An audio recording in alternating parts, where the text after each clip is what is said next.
tackle teach and class sizes with this money, and also welfare, reversing the cuts to universal credits would be funded by this as well, plus 10,000 police officers. So all of that can fund those four pledges. I'm confident that we haven't specifically allocated the 2.7 billion. But you've made promises. Jeremy Corbyn, John McDonnell have all stood up and said, by reversing capital gains tax, we will help tackle these problems. You will find that we haven't specifically allocated the money.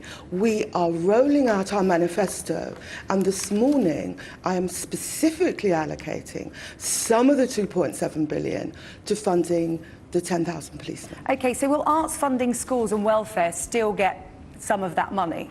Or have you just said that and you're going back on it?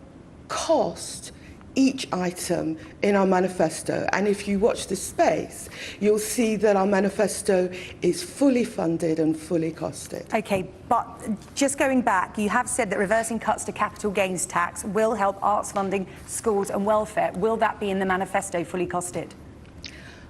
Our policies will be fully costed. And I have to say, I think it suits the Tories not to talk about the loss of 20,000 police officers, not to talk about the rise in violent crime, but to quibble about figures. Our manifesto will be fully costed. And what people want to know, they want answers to their worries about the rise in violent crime. OK, well, rest assured, any Conservative policies, we will be questioning them on funding as well. And let's talk about these 10,000 additional police officers. It'll work out one police officer per ward. Is it a bit old-fashioned? Jeremy Corbyn himself called it putting more bobbies on the beat, which itself is an old-fashioned term. Is that the way to tackle modern policing when you're looking at cybercrime, social media campaigns that police need to address, and counter-terrorism? Would that money not be spent elsewhere better? These will be community police officers.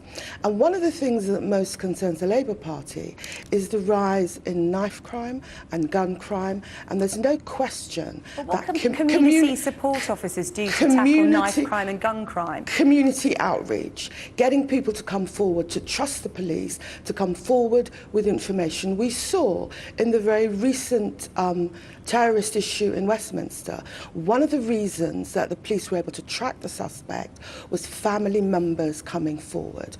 With enhanced community policing, I think the community will be more able to come forward with important evidence.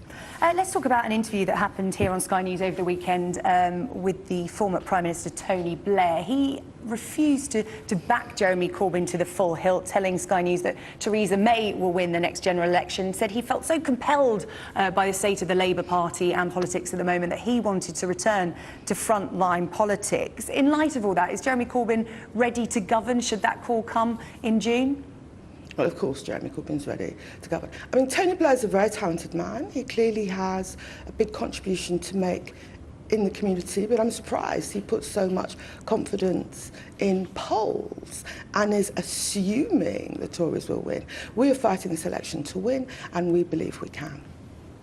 You say, of course, Jeremy Corbyn is ready to govern. Why is he ready to govern? Well, apart from anything else, Jeremy Corbyn has rather more experience in Parliament than Tony Blair had before he became leader of the party.